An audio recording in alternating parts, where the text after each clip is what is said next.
Hi there everyone, एक बार फिर से स्वागत है आपका हमारे चैनल द DRX फैमिली पे। आज की इस वीडियो में हम लोग बात करने वाले हैं isolation method for pure culture. तो चलिए जल्दी से वीडियो को खत्म करते हैं। एम करता हूं 800 लाइक का। जैसे ही 800 लाइक मुझे मिल गए, आपको नेक्स्ट वीडियो तुरंत मिल जाएगा आपके सिलेबस से रिलेटेड। तो चलिए देखते हैं पहला पॉइंट क्या बोल रहा है। Once we isolated and allowed the desired microorganism to grow in pure culture successfully, मतलब एक बार जब आप अपने डिजायर्ड माइक्रो ऑर्गेनिज्म का, मन चाहे माइक्रो ऑर्गेनिज्म को कल्चर में से जब उसको निकाल के बाहर ले आ रहे हैं और उसका प्योर कल्चर बना के अच्छे से उसका पैदावार बढ़ा चुके हैं या देख रहे हैं, उसके बाद then after that we have to think about its preservation for time period we require। उसके बाद हम उसका कैसे बचाव करें किसी एक निर्धारित समय तक, किसी एक मनचाहे समय तक, जब तक हमको उस बैक्टीरिया को जिंदा रखना है उसका प्रिजर्वेशन हम कैसे करें, इसकी बात होने वाली है। ठीक है, तो इससे पहले मैं आगे बढ़ूं, मैं कहना चाहूँगा अगर आइसोलेशन मेथड आपने नहीं जानते हैं आप क्या है ये, तो ये आपके सिलेबस में है। आप डिस्क्रिप्शन में लिंक जो है उसको फॉलो करके उस वीडियो को देख सकते हैं, फिर आप इस वीडियो पर आइएगा। ठीक है, सेकेंड पॉइंट क्या कह रहा है। Note, preservation is important because it keeps the micro organism alive, uncontaminated and without variation और म्यूटेशन। तो अभी जैसे आपने ये सोचा होगा कि सर हम बैक्टीरिया को निकाल तो लिए, आइसोलेट कर लिए, तो क्यों हम उसको प्रिजर्व कर रहे हैं? सर प्रिजर्व इस वजह से कर रहे हैं ताकि आप मान लो अभी फर्स्ट ईयर में हो या आप मान लो आप सेकेंड ईयर में हो। ठीक है, आप सेकेंड ईयर से थर्ड ईयर में चले जाओगे, माइक्रोबायोलॉजी आपका सब्जेक्ट खत्म। मगर आपके जगह जो दूसरे जूनियर आएंगे, जब मुझे किसी एक स्पेसिफिक बैक्टीरिया के बारे में बताना होगा उनको, तो मैं कैसे उस बैक्टीरिया को खोजूंगा, कहाँ खोजूंगा? तो इससे अच्छा है मैं उस बैक्टीरिया को प्रिजर्व करके रखूंगा सालों साल तक। जो वो बैक्टीरिया खाना चाह रहा है, जो बैक्टीरिया वो फेवरेबल टेम्परेचर चाह रहा है, वो सब टेम्परेचर देके उन बैक्टीरिया को मैं जिंदा रखूंगा ताकि आपके जूनियर भी पढ़ाई कर सके। ठीक है, तो यहाँ पे यही लिखा है, because it keeps the organism alive. वो क्या करता है, जो प्रिजर्वेशन मेथड होता है, ये हमारे बैक्टीरिया को या किसी भी माइक्रो ऑर्गेनिज्म को जिंदा रखता है।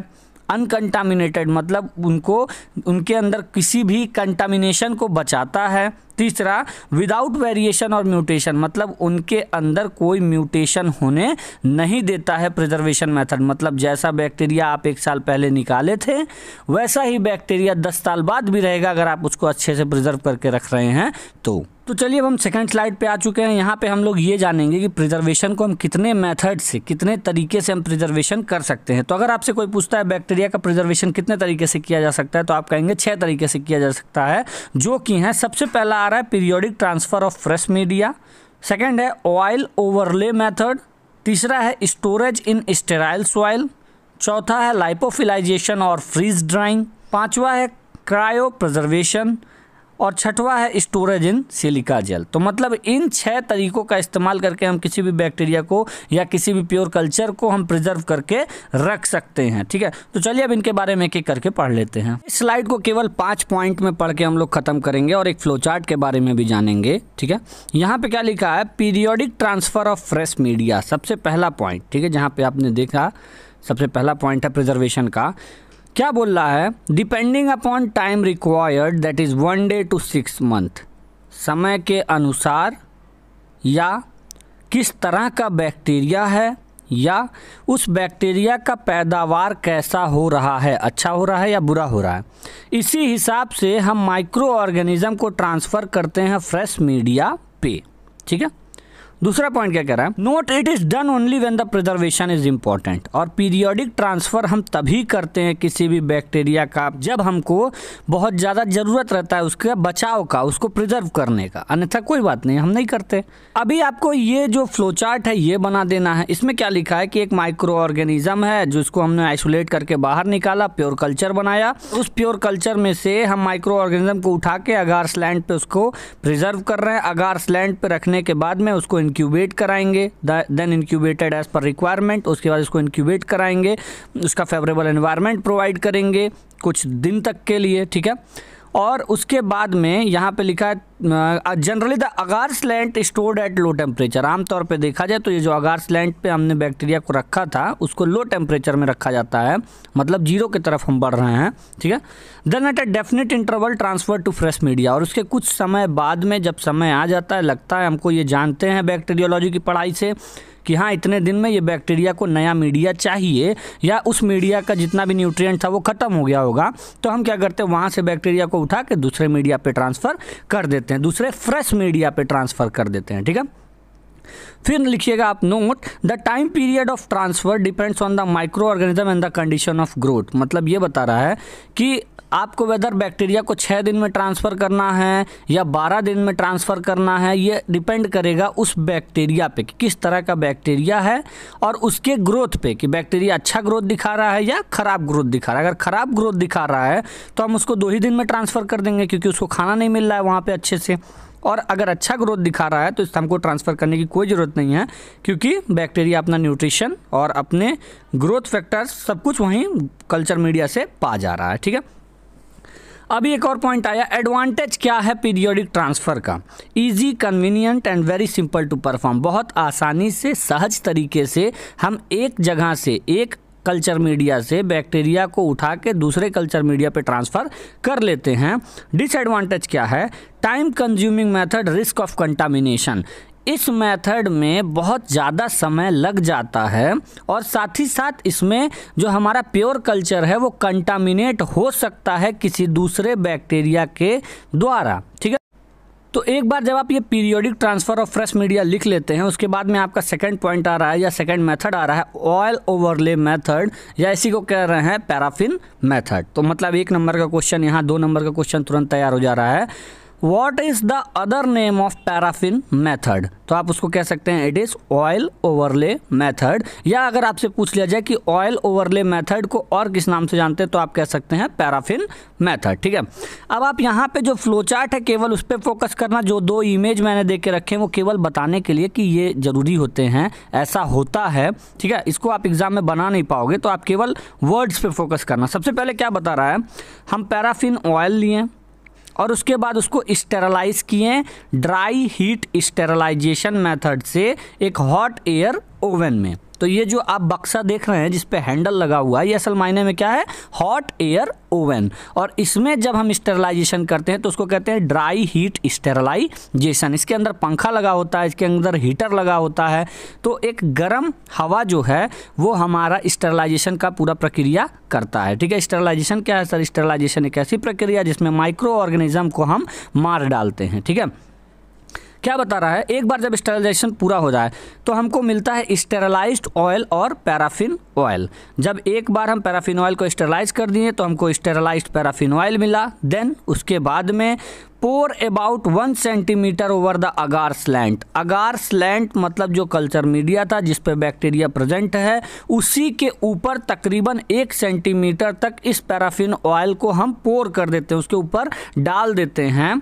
अगार slant then stored at low temperature, और उसके बाद अगार स्लैंट को हम लो टेम्परेचर पे स्टोर करके रख देते हैं। इसके वजह से क्या होता है, हमारा बैक्टीरिया प्रिजर्व रहता है काफ़ी लंबे समय तक के लिए।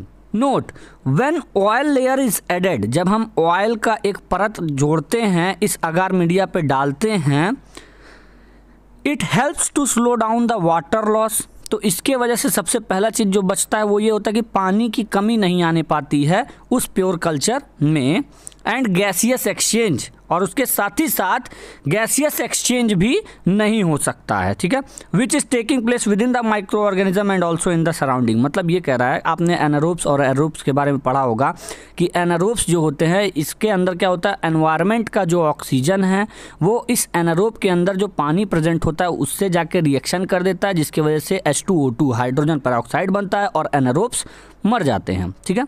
तो यहाँ पे यही बता रहा है कि ये जो गैसियस एक्सचेंज चल रहा था, ऑक्सीजन जो था एनवायरनमेंट में जो हमारे बैक्टीरिया से रिएक्ट कर रहा था, वो प्रक्रिया खत्म हो जाएगा क्योंकि बीच में एक ऑयल का बैरियर बन जा रहा है। अब वो ऑक्सीजन पहले ऑयल से लड़ेगा, उसके बाद में कहीं जाके वो बैक्टीरिया तक पहुंचेगा और तब तक वो पूरी तरीके से रिएक्ट कर चुका रहेगा और वो उतना घातक नहीं रह जाएगा, ठीक है। एक सिंपल सा मैंने बताने के लिए आपको बता दिया कि गैसियस एक्सचेंज रुक जाता है, ठीक है। तो अब आपसे कोई पूछेगा कि ऑयल ओवरले मेथड क्यों इंपॉर्टेंट है, तो आप कह देंगे ऑयल ओवरले मेथड एक चद्दर चढ़ा देता है अगार स्लैंट के ऊपर, जिसकी वजह से वाटर लॉस नहीं होने पाता है, गैसियस एक्सचेंज नहीं होने पाता है, और इसी के वजह से काफ़ी लंबे समय तक हमारा बैक्टीरिया जिंदा रहता है। चलिए अब तीसरा पॉइंट आपको लिखना है क्रायो प्रिजर्वेशन। इसको भी केवल 2 पॉइंट में पढ़ के हम खत्म करेंगे। सबसे पहला पॉइंट क्या कह रहा है, as the name is suggesting cryo, मतलब ये जो नाम बता रहा है क्रायो मीन्स एक्सट्रीम कोल्ड, बहुत ज़्यादा ठंडा। इन दिस मेथड, इस मेथड में the pure culture is preserved by storing it at temperature -150 degree centigrade which is generally achieved by the use of liquid nitrogen. इस मेथड में simply हम करते क्या है, जो हमारा प्योर कल्चर था उसको -150 डिग्री पे हम रख देते हैं, जहां दूर दूर तक कोई दूसरा बैक्टीरिया भटकने की कोशिश भी नहीं कर सकता है, ठीक है। और ये जो 150 डिग्री सेंटीग्रेड हम जो टेम्परेचर पा रहे हैं वो असल मायने में हमने लिक्विड नाइट्रोजन का इस्तेमाल करके वो टेम्परेचर अचीव किया है, ठीक है। वो टेम्परेचर हमको 150 डिग्री सेंटीग्रेड जो है -150 डिग्री सेंटीग्रेड तब मिलेगा जब हम लिक्विड नाइट्रोजन का इस्तेमाल करेंगे, ठीक है। However, some cryopreservative agents are also used so as to promote cell viability and prevent cell damage by ice crystal formation. अभी यहाँ पे आपको 2 पॉइंट बहुत ज़्यादा इंपॉर्टेंट समझना। ये 2 वर्ड्स जो हैं, सबसे पहला है आइस क्रिस्टल फॉर्मेशन और दूसरा है सेल वायबिलिटी। सेल वायबिलिटी का मतलब होता है सेल का जिंदा रहना, ठीक है, सेल्स का जिंदा रहना या जिंदा सेल। तो और दूसरा चीज़ जो है वो है आइस क्रिस्टल फॉर्मेशन। तो अभी यहाँ पे समझना ध्यान से, क्रायो प्रोटेक्टिव एजेंट को हम इंट्रोड्यूस कराते हैं कल्चर मीडिया में ताकि सेल जिंदा रहें और साथ ही साथ उनका आइस क्रिस्टल्स के वजह से कोई भी डैमेज उन पे ना पहुँचे, ठीक है। आइस क्रिस्टल क्या है, आप अगर कोई मान लो सेब लिए, सेब को आप फ्रीजर में डाल दो, सेब को जब 2 घंटा 4 घंटा बाद आप बाहर निकालोगे, उसके बाद काटोगे तो आपको लगेगा आप बर्फ़ खा रहे हो, ठीक है, क्योंकि आपके दांत में वो बर्फ़ लगेगा। ऐसा इस वजह से होता है क्योंकि सेब के अंदर जो पानी होता है वो असल मायने में जो लिक्विड मीडियम में था अब वो सॉलिड मीडियम में कन्वर्ट हो जा रहा है। सॉलिड मीडियम में मतलब कन्वर्ट होने का मतलब है कि वो टाइट हो जा रहा है, बर्फ़ बन जा रहा है, ठीक है। और जब वो सॉलिड बन जाता है तो वो अगल बगल के सेल्स को रैप्चर कर देता है, फाड़ देता है, ठीक है। कब, जब उसके ऊपर थोड़ा सा भी चोट लगेगा तब, ठीक है। तो वही यहाँ पे बता रहा है prevent cell damage by ice crystal formation. अभी एक चीज़ समझना, आपको अगर अटपटा लग रहा होगा कि सर कैसे ये हो जाएगा, तो अब तुम खुद सोच लो कि अगर 1 लीटर पानी नहीं, अगर 10 लीटर पानी हम तुम्हारे पैर के ऊपर गिराएं तो आई डोंट थिंक सो कि तुम्हारा पैर फ्रैक्चर हो जाएगा। मगर उसी 10 लीटर पानी को जब हम ठंडा करके बर्फ़ बना ले सिल्ली और उसी सिल्ली को फेंक के तुम्हारे पैर पे मारे तो तुम्हारा पैर टूट जाएगा, ठीक है। बात यहाँ से थी, समझना। Second point, 2 common cryoprotective agents are dimethyl sulfoxide DMSO and glycerol. ये 2 तरह के ऐसे क्रायोप्रोटेक्टिव एजेंट हैं जो हमारे बैक्टीरिया को आइस क्रिस्टल फॉर्मेशन होने के बाद में सेल डैमेज होने से बचाते हैं और साथ ही साथ हमारे बैक्टीरिया को जिंदा रखने में मदद करते हैं। लास्टली आ रहा है लाइपोफिलाइजेशन और फ्रीज ड्राइंग। इसमें क्या करना है आपको, सबसे पहले ये फ्लो चार्ट बना के नीचे लिख देना है, note a schematic diagram demonstrating the process of lyophilisation और फ्रीज ड्राइंग। मतलब एक रेखांकित चित्र हमने बनाया है जिसमें हमने समझाया है लाइपोफिलाइजेशन या फ्रीज ड्राइंग के माध्यम से हम कैसे किसी भी प्योर कल्चर का प्रिजर्वेशन कर रहे हैं। सबसे पहला पॉइंट क्या कह रहा है, a suspension of dense cell. ढेर सारे सेल्स का एक सस्पेंशन लेते हैं, उसको एक वायल में डालते हैं, then placed in a vials में डालते हैं, then frozen at temperature of -60 to -78 degree centigrade. और उसके बाद उस वायल को उठा के -60 से लेके -78 डिग्री सेंटीग्रेड पे रख देते हैं। वंस टेम्परेचर रीच, एक बार जब हम टेम्परेचर अचीव कर लिए 60 डिग्री या -78 डिग्री जब अचीव हो गया, vials are connected to a high vacuum line. उसके बाद इन वॉयल्स को कनेक्ट किया जाता है एक वैक्यूम लाइन से। वैक्यूम लाइन क्या करता है, इनके अंदर का जितना भी एयर है उसको खींच के बाहर निकाल देता है। Then the ice present in the frozen suspension is evaporated under the pressure due to the vacuum। और उसके बाद इसके अंदर जो आइस बनता है, इन वॉयल्स के अंदर जो सस्पेंशन था, सस्पेंशन में जो लिक्विड था उनकी वजह से जो आइस बना उसको हम डायरेक्टली इवापोरेट करा देते हैं। उसको लिक्विड फॉर्म में आने ही नहीं देते हैं, डायरेक्ट उसको हम गैसियस फॉर्म में कन्वर्ट करा देते हैं। सब्लिमेशन वाला प्रक्रिया चल रहा है यहाँ, डायरेक्ट गैसियस फॉर्म में कन्वर्ट करा देते हैं। इस वैक्यूम के मदद से उसको खींच के बाहर निकाल देते हैं। As a result that bacteria gets dehydrated hence preserved, और इसी वजह से बैक्टीरिया के अंदर से पूरा पानी खत्म हो जाता है, जिसके वजह से बैक्टीरिया जो है वो जिंदा रहता है या प्रिजर्व हो जाता है। तो इसी को कहते हैं लाइपोफिलाइजेशन या फ्रीज ड्राइंग। फिलहाल आज की वीडियो में इतना ही। अगर आप एक डॉक्टर हैं, नर्स है, फार्मासिस्ट हैं, या हमारे इंडिया के जागरूक जनता है जो 4 दवाओं के बारे में जान के, 4 बीमारियों के बारे में जान के, 4 टॉपिक्स के बारे में जान के 4 लोगों को बताना चाहते हैं, तो बात मानिएगा, मेरे चैनल को सब्सक्राइब करके बेल आइकन दबाना बिल्कुल मत भूलिएगा। फिलहाल के लिए इतना ही, बाय बाय।